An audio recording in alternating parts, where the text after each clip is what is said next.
Hello,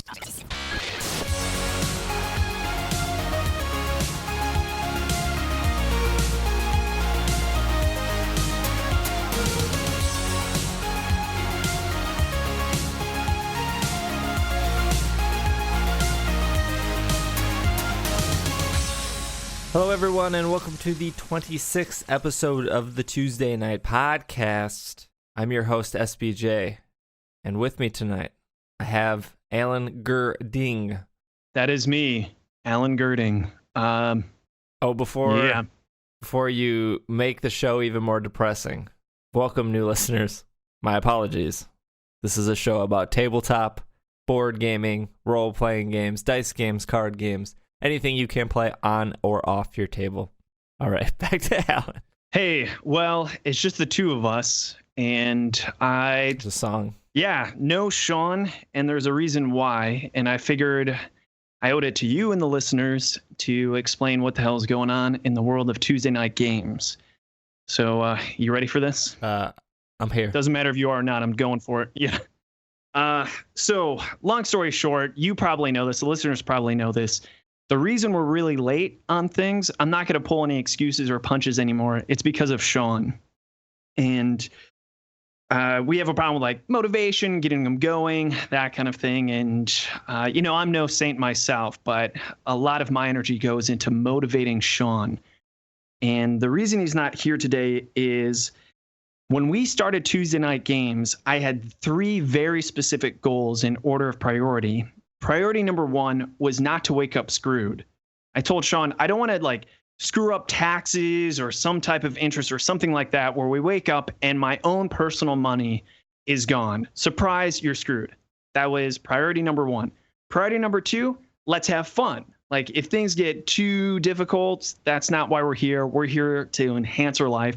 And three, make a little scratch, especially you, Sean. I even said this, like especially you to make money, because I want you to be motivated for the company to do as well as possible. Those were the only three real criteria I had, which I thought were pretty simple.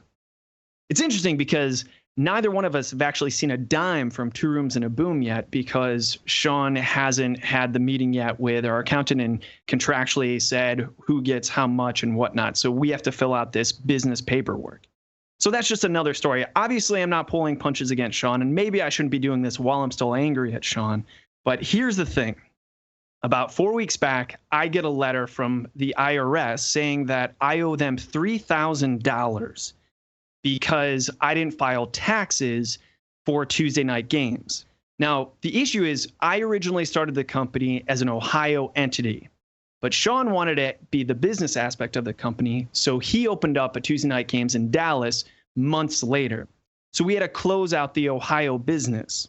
Well, apparently it wasn't closed out appropriately, so apparently taxes were accruing, and you're just supposed to file taxes. Even if you make no money, which is the case, like nothing happened, you're supposed to file taxes. So there's penalty for it. So this $3,000 is for the 2013 taxes for Tuesday Night Games.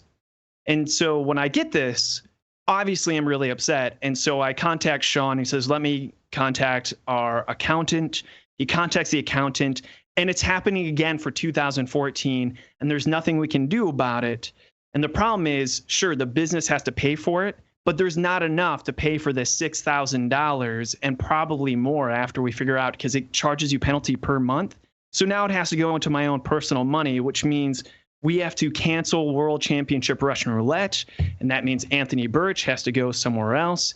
And at this point I said, man, we don't have a company anymore. And I think I'd be a fool, a jackass, to start the company all over again. So Sean and Alan as Tuesday Night Games, not looking so good.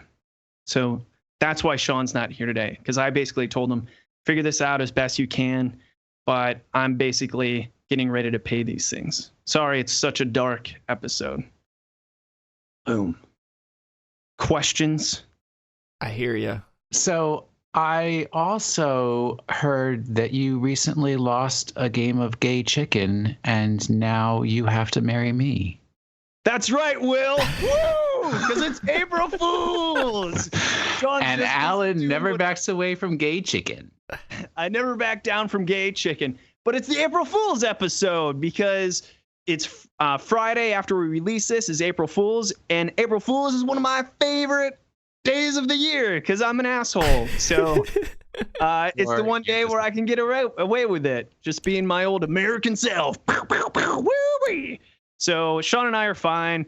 Taxes, but that actually did happen where I got the letter for that. We file an abatement and it should be fine because it was just a whoopsie. And that's the secret to really sinking people into a lie. You got to tell some truth, but then you piggyback all these lies on it. Hook, line, and sinker. Yeah. So we got Will here. We got Will here. Part of B team joining us today. So it's just a P team now because I'm the upper part of the B team. All right. I see. Understandable. You know, when you were telling your story, Alan, which I don't know how long you thought about that story or how spontaneous it was. You wanted me to answer that? I guess it was a rhetorical question. Okay. But it was 10 minutes because I just had to handle that tax thing today. I was like, oh, I could totally exaggerate this into an April Fool's. Yeah, the real question is who forms a corporation in Ohio and not Delaware? But I guess that was your first mistake. It was. Hey, I didn't come onto the show saying that I'm some business genius, Will. I've never said that. So as you were indulging everyone in your story, I was thinking back to my Dungeons and Dragon Knights role-playing game that I played this week. And we have two veterans besides the GM, and then we have me, and then we have another new person. And at various points in the last month of playing this game, they've gone into character and they would talk and act and represent the character that they created. Well, this is cool because you don't have to act like your character because your character is you. You actually do want to be a luchador and you do want to make out with a legendary Pokemon. That's so gross. Slightly off, but okay. So I've tried to get into the acting, and your performance earlier made me think of that. And I told my GM earlier, or my DM, we were just talking. I was asking him how the game was going, how he thought everyone was doing, how many episodes he thought was left, going on and forth. And he said, for your first time playing D&D, you're doing really well. And I was like, oh, thank you, blah, blah, blah. And I was like, I'm going to be honest with you. Like, this performance thing that Travis and Logan does, they're really, they're into it. They like doing it. They have confidence. And, I've tried to dabble with it in the last 4 weeks, and I just don't like it. I like D&D. I like the situations. I like the thinking. I like hard choices, but I don't like the performance. And Greg, my GM, said, you know what? Not everyone does, and that's no big deal, especially for me being the GM. Just, let me know what you want to do, and I'll make it happen. And I thought that was really cool. So now going into the 5th week next week, I'm a little more excited because I feel like that's a bit of a weight off my shoulder. And that's probably why we different in games, Alan, because you really like Off Your Rocker and monikers and all that kind of stuff where I like it, but I could do without any of the performance. That's just not me. You just want to win. You want to know what steps to take so you can win, which is why. So Alan, here's a little known secret, but Steve and I played I know we shouldn't mention it, video game last night. Blasphemer! But the look on his face when I beat him is priceless. Minute mark 28, 12 seconds. Have a look. What's the game? Talkin' Tournament. Oh, you guys are doing the freaking fighting game with Pokemon, yeah? Yeah. Yes. It's Tekken meets Pokemon. I was very upset when Will beat me. I don't think it's more it's not the whole winning or losing that really gets me. I think it's what did I do wrong? And I know I'm better than, I'm not going to say oh, I'm better than Will, I shouldn't have lost. It's just when I go through a fight or in any situation or a game, the frustration comes of these were the mistakes I made and now I realized it. And so now I'm just mad at myself. Will, you probably know this. I'm a psychologist in real life. You know that, right, Will? I'm aware. You want to hear the real reason why SBJ gets upset when you beat him in the game? Well, I'll take your current diagnosis, if not your final diagnosis. You see, the thing of the matter is that SBJ thought he'd be an actual wrestler, so he joined wrestling when he was in, was it middle school or high school, SBJ? Yes, we've all heard that story. I told a really great, we're way off topic, that's all right. I told a really great wrestling story at C2E2. It's funny that you bring that up. Well, that's how I know this story is because I listened to your podcast. I was really impressed at how well you did at R2-3PO or whatever the R2D2 show is. Anyway, the audience really respects your words. It's so cool how you're able to control that room. But you shared a story in which you constantly got your ass kicked at wrestling and never considered yourself an athlete. Even when your father said, if you beat this next wrestler, if you win your next match, I will buy you that Pokemon game you've been wanting, you still couldn't do it. So you were wrestling just to get a video game. And here you are. You thought, man, I'm not athletic, but at least I can game. And now you're getting your ass kicked in video games too? Where is your self-worth at? But let me help you out, SBJ. You're not as good as your victories. Victory is something that maybe can happen, but it's all in how you play the game, man. You are a gentleman. And you're already winning, so you don't need to win against Will. You're doing fantastic. Do you want to know the real answer? for all your psychological mishmash, whatever, head shrinking out in the African wilds studies you've done. Sure, Will. I just wanted to let SPJ know that he doesn't have to win in order to be a good person. That was some very good, positive life advice, Alan. But see, you're wrong. Because... See, Alan, you in life, and in life as encapsulated by the gaming world, you are drawn to the performance. You want to express your inner drives and everything through your performance of the game. And that's what gives you pleasure.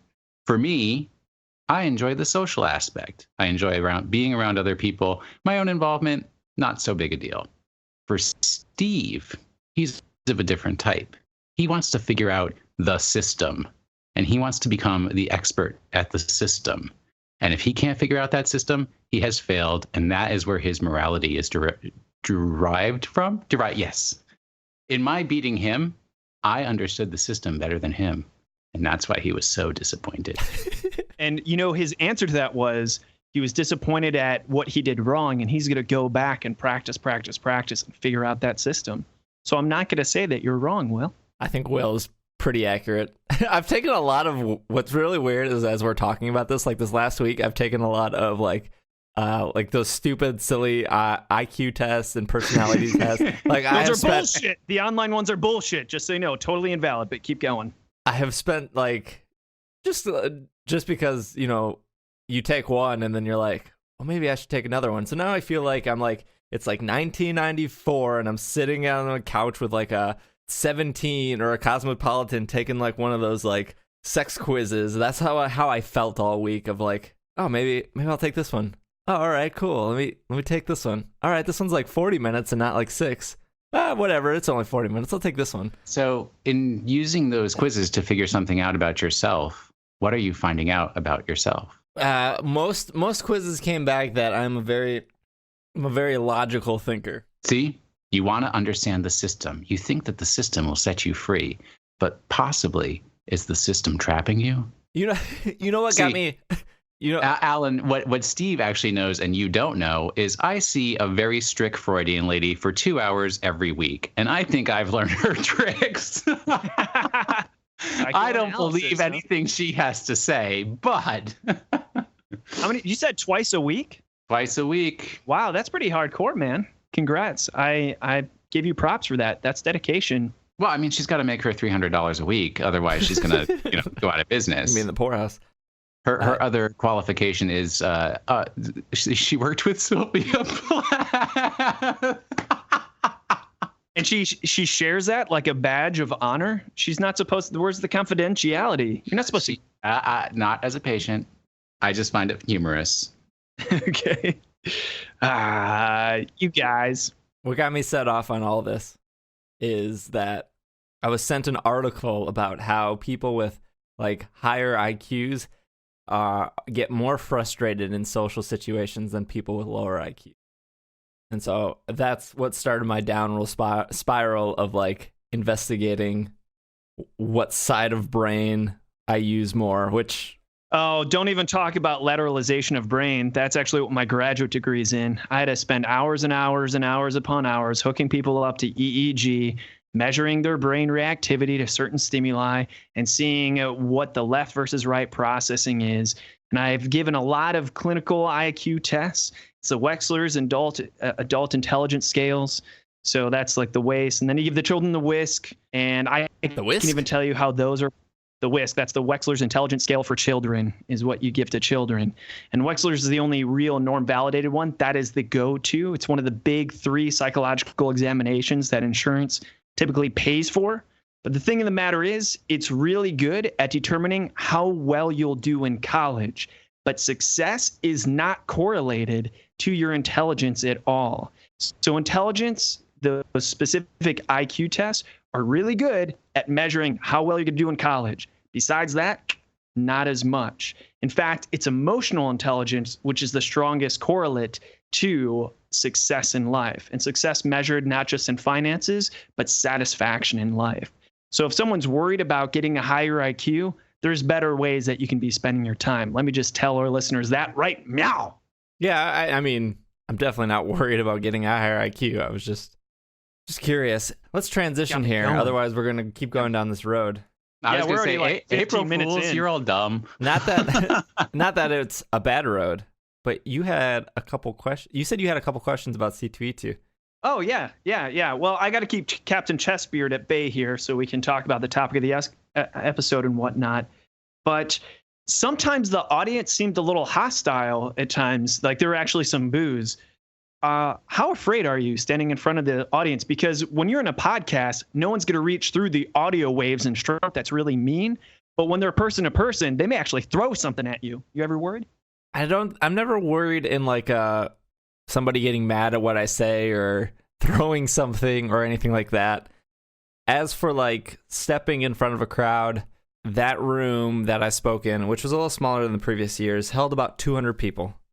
And within 10 to 15 minutes, the room was filled minus, 5 or 6 seats. And then throughout the show, some people left early, which is normal. Definitely normal, because after doing this for, 6 years, some people just leave early and that's cool. And then, some people come in 45 minutes late and just catch the last 10 minutes. And that's also cool.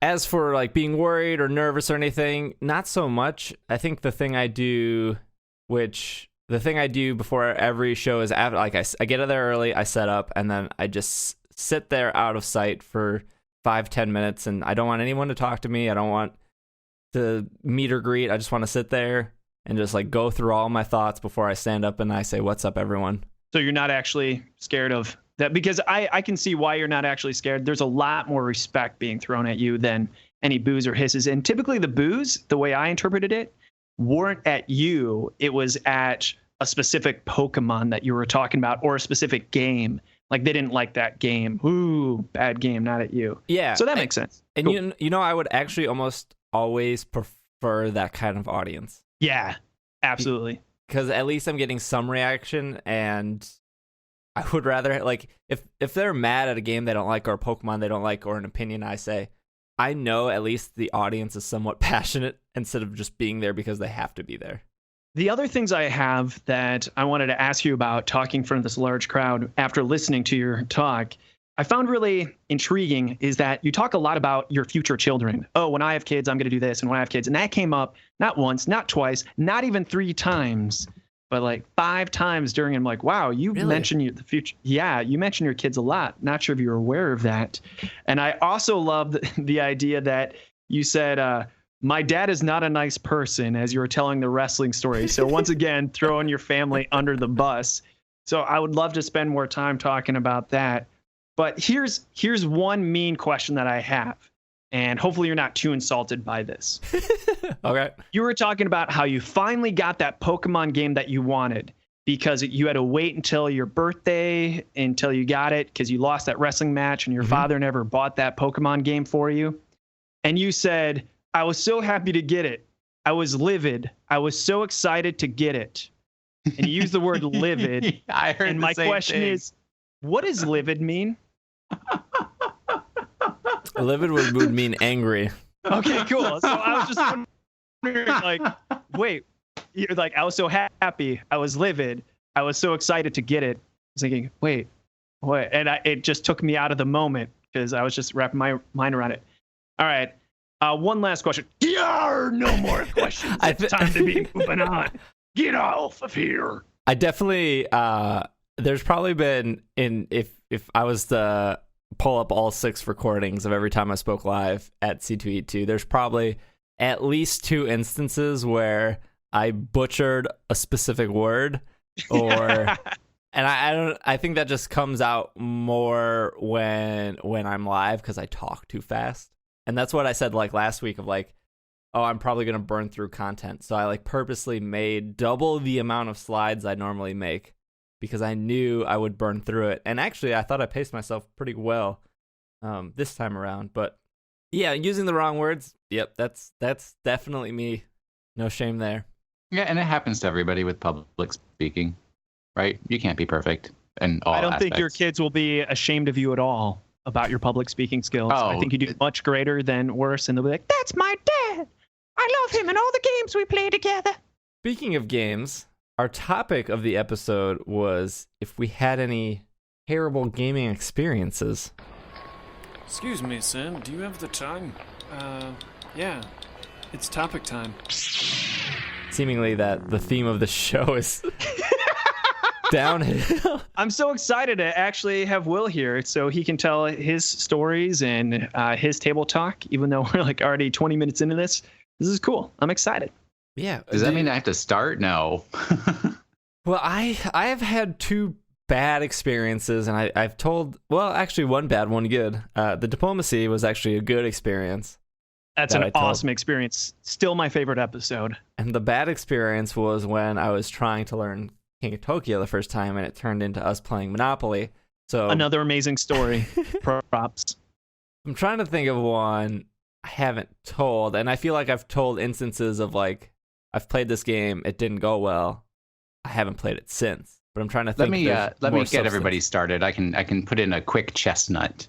Let's do it, Will. If that's all right. Let's do it, Will. I think I've said before, and people have heard me say that Love Letters is one of my carry around games, so that if there's time that comes where we need to play a game, I can pull it out and we can play Love Letters, right? Should be a simple game to introduce to people and get things going. Couldn't agree more. So Christmas party 2014, my office Christmas party.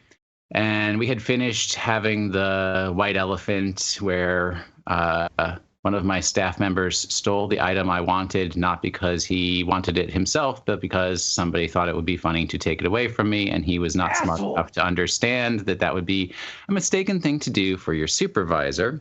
But anyways, we had eaten. All that was done. Still had a few hours in our Christmas party because we actually do that during the workday, since nobody would want to get together out of work hours. Unless they were required or getting paid to do so. So I pulled out Love Letter, and I had 6 people who wanted to play. I like most of my staff. We've all worked together for actually about a decade. So, we've got some good camaraderie, good team working together. But most of those people did not stay to play Love Letters. And so I introduced the game and I said, don't worry so much about the cards. We'll play a couple rounds first to learn the game. So just remember the one rule is draw a card, play a card. Draw a card, play a card. Don't worry about winning. Just learn that mechanic so we can get the game moving. Well, that took about half an hour for people to understand before we even got started playing.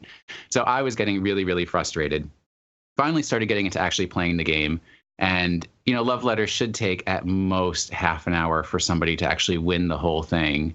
We'd already passed a half an hour. And then I noticed one of my staff members committing the highest crime anyone can ever commit when playing a game based on cards. Can either of you guess what that cruel, horrible, terrible crime could be? Peeking at someone else's hand. Nope. Bending your cards. Close. He put the card in his mouth. He put it up to his mouth between his lips. And I'm like, you don't know where that card has been. I don't want it back afterwards. And this is not your game. And you are not treating my game with respect. And I have never been able to look at that staff member the same way ever again. And I just find it so unbelievable that somebody would have such a lack of social whatever that they wouldn't understand that it'd be inappropriate to put somebody else's card in their mouth. I think the word you're looking for is livid. I was livid, but I kept myself composed. I was like, this is Love Letter. It's like my favorite game, and you are making it horrible. You're playing slow. You actually think that there's something to win in this whole thing. There's nothing to win except 6 red wooden cubes. And you're putting my cards in your mouth. You are a terrible, terrible person. Noted in future evaluations. I feel like you learn so much about a person finally sitting down and playing a game with them. Especially a super easy game like Love Letters. I have a small story I can tell. Let's hear it. It's actually recent. Trying to keep the whole downer theme of the podcast and apparently the theme of me overanalyzing everything. So about 2 weeks ago, I played my first ever game of Pirate's Den, which is made, or at least published by one of your friends, Alan. Crash Games. Patrick Nickel. Yep. Crash Games, no longer. It's now Crash of Games because he merged with Geek Chic. Little factual news blip for you in the gaming world. Yeah. Oh, all right. Cool. Crash of Games now. Crash of Games. Yeah, didn't he change his logo too? Yep, he did. I remember seeing that. I didn't know that was a name change. I thought it was just a logo change, but okay, good to know. So I went through the rules. So I preferenced when I set up Pirate's Den. I was like, hey, you're watching me take the shrink wrap off this game. I've never played it. And everyone's like, okay, cool. And I was like, I'm just going to read through the rules. You guys continue, eating and chatting, and just give me like 5-10 minutes and I'll let you know how to play. So they did that, and I went through the rules. And you ever read a rule book like once and you're like, that none of that made sense? Absolutely. So as I read the rule book, I'm setting everything up, going through, and I was like, let's just go through a couple actions real quick. I'm just going to walk everyone through the action. We're all just going to take kind of our turn at the same time just to see how it is. And we went through it. And after that, I was like, oh, I got it. My 2 friends were like, I still don't get it. And I was like, all right, I'm going to take my turn. I'm going to help you take your turn. I'm going to help you take your turn. All right, everyone seems to have it. So without getting too much in the rules of Pirate's Den, it is a bluffing game, and if you have more than 5 of a certain color gem, I think there's red, blue, and yellow, you can use your turn to bury your gems to actually score a point, and I think you need 6 points to win the game. So we're going through, we're playing, we're about 10 minutes in, and I was like, does everyone have their cards ready? And everyone said yeah, and I said, okay, cool. We were going to do a 3-2-1. And before I did the 3-2-1, my one friend said, well, we all know what you're going to do. You're going to bury. Because I had actually 2 sets of 5, which means I would have scored 2 points. And I said, well, actually, I'm not going to bury. I see both of you just scored 5 gems last time. And actually, you guys are going to bury. What I'm going to do is I'm going to steal from all the middle. My other friend was like, oh, yeah, that'd be a good play. And I was like, okay, cool. We all kind of laughed about it. It was just like a situation. And then that friend put the cards in his mouth. And so I said, 3, 2, 1, flip. And me and my friend who pointed out that was a good play flipped. And my one friend who confronted me about wanting to bury went, I'm not ready. And I said, but you did say you were ready. And then I gave the scenario that was going to happen. And now you said you're not going to be ready. But I know that card right there is your bury card. And he was like, yeah, you're right. But that's not the card I wanted to play. I wanted to play this card. And dug through his deck for a different card. And I was just like, no. The only reason you wanted to change that card is because I laid out the situation that was just about to unfold, which in reality did unfold, and now you're mad that I called you out on that situation. And this is now a terrible gaming experience. Oh my goodness. I'm getting so angry just listening to this. Is this to say that cheaters make games bad? Yeah. I mean, do you consider that cheating, do you consider that my fault for not asking if we were ready again? Or do you consider... According to your original story, you did ask. You did ask originally. Yeah, and I know exactly who you're talking about, and that dude's a cheater. Oh, he totally is. He totally looks for those kinds of cracks where he can pull his shenanigans. But it's weird. In like a bluffing game, somebody called my bluff. I told them the truth, even though I could have been lying or bluffing. And I predicted the situation that was going to happen to take maximum advantage of it. Because if those two people are going to bury, that means all the gems in the center are free. So you could play a card that says, take all the gems in the center. And as long as no one's doing anything to take those gems, you get all those gems. So instead of burying that turn for 2, I was able to bury the next turn for 4 points because there were so many gems that people were avoiding because they were so set on burying that turn. But yeah, just like a situation like that kind of sucked all the air out of the room, even though there was only 3 of us total. At least for me, it sucked the air out. Man, let me validate that experience like none other, because that's just, ugh. And we've all experienced it before. It's one of those awkward situations where you either have to let it go and let the game just fall apart, or you have to call your friend out. This is just one of those things in life that happen. Do you stand your ground and make a lesson out of this? Like, hey, just so you know, this is what you're socially doing wrong, and here's the natural consequences of it. The stakes are actually pretty low. We're just playing a game, but now you've put me in this situation where I'll look like the asshole that I'm not letting it roll off my back. So, or do you just let it roll off your back and just say, oh, we're all here for fun. Yeah, I just lost the game because I let you win or because I didn't call you out. Man, that's rough. So rough. You guys ready for mine? Yeah. Yep. Can you tap Okay. R2? Can you tap cards in your mouth and The cards were not in my mouth. They were in somebody else's mouth. Yeah. Well, I'm a disgusting person, Will. So the cards in the mouth, I've seen it before. And yeah, it bothers me a bit just because of the wear and tear on the card. But I don't care about germs. I'm all about germs. I don't care. I don't care about germs either, Alan. I care about disrespecting William R. Anderson. And that was my property. He disrespected my property. He disrespected me. Okay, fair. That's fair. All right, now I understand more. This is our first time on a podcast together, Will. I've only tweeted with you before, and we met in person when I was hosting Two Rooms and a Boom.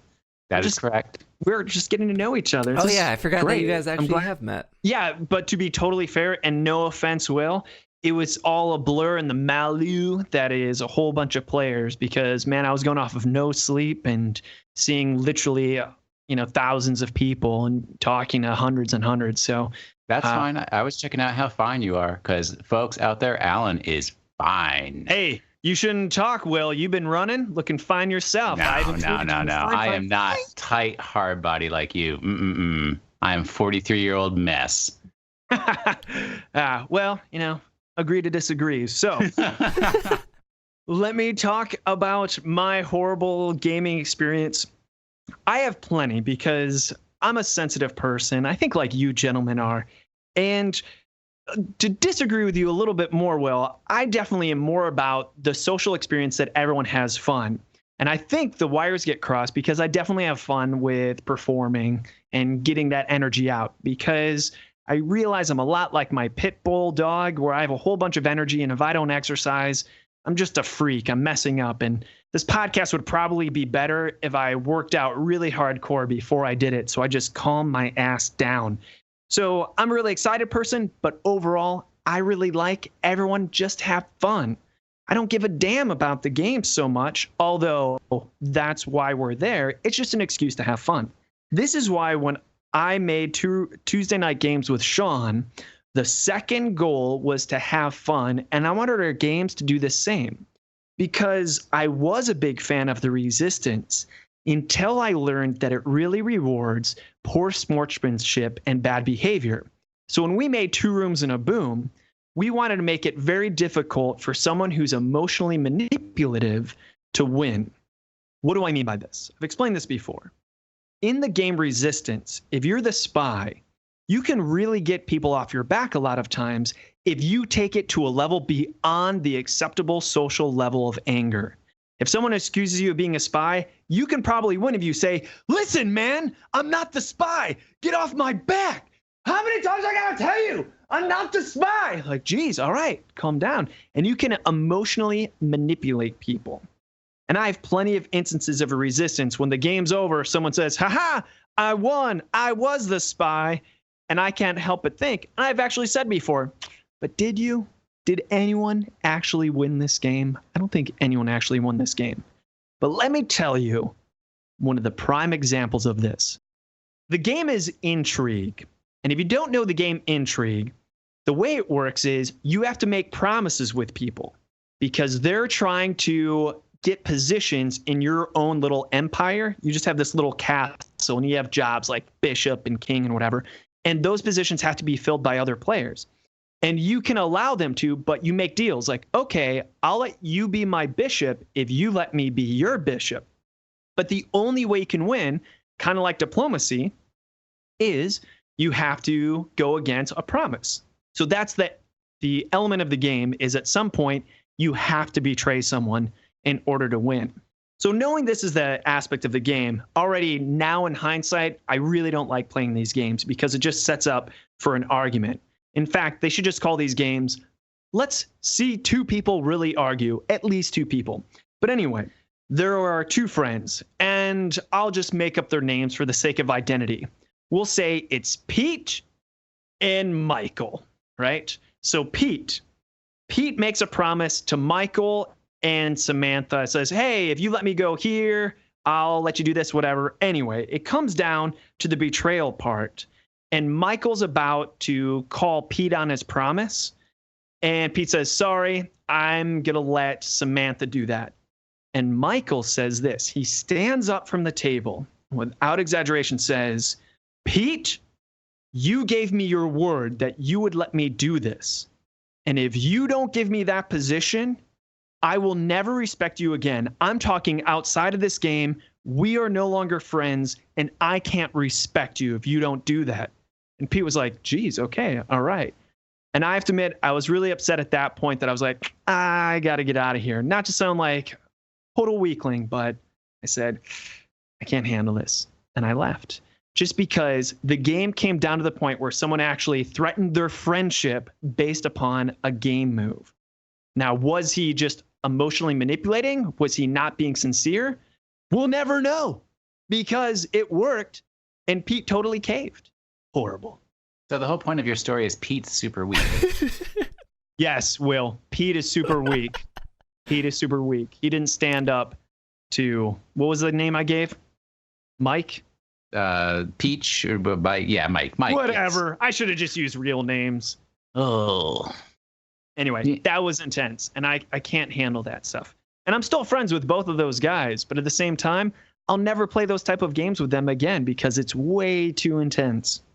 You know what's funny is because I absolutely adored the Resistance. It was probably easily one of my favorite games for 2, maybe 3 years. I always wanted to organize game nights around, like, can we get 7 to like 10 people here to play the Resistance? Like, usually when friends came back, it was, oh, let's play the Resistance. It's when we went up to like visit my girlfriend's family. It was like, bring the Resistance. The family you actually like. Yeah. You know, when I planned to have kids one day, I wanted to show them the Resistance.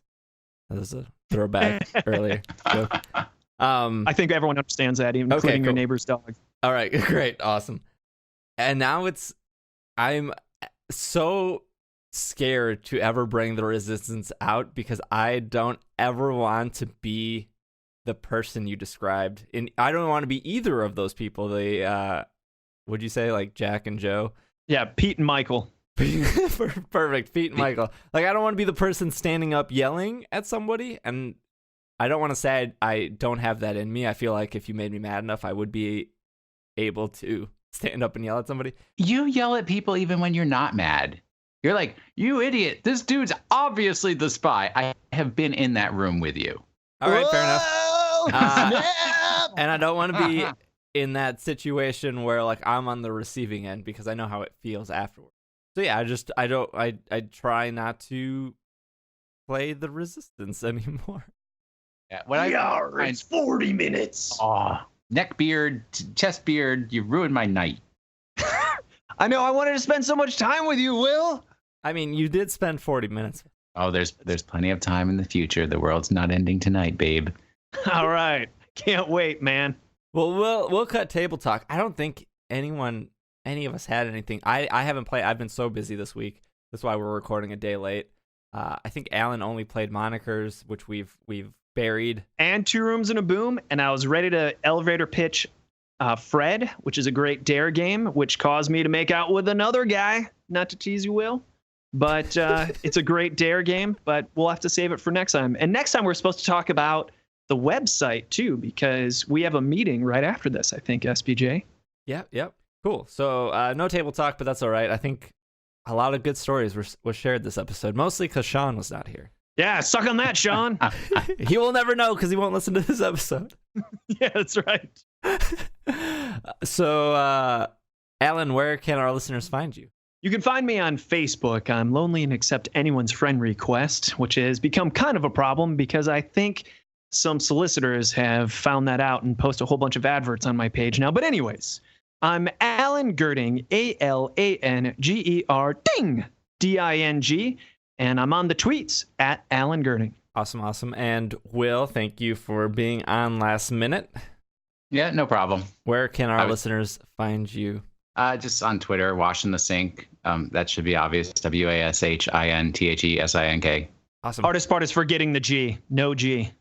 No G. It's a K. Kind of like Tuesday night with a K. Oh, sweet. You can follow Tuesday Night Games on Twitter at PlayTKG. And that's where we let you know when the latest episode is up and available to download for your ears. Otherwise, you can follow me on Twitter as at Dragging a Lake. Thank you, guys. I have to say they can email us, too. Oh, yeah. I suppose you could email us. podcast@TuesdayNightGames.com. Otherwise, I think this episode is... Acabou? Finished. No, I said the Portuguese word for finish. Well, hey, he'll cut it off there, and then it's us just yelling at each other as we fade out. It works this way. Nice.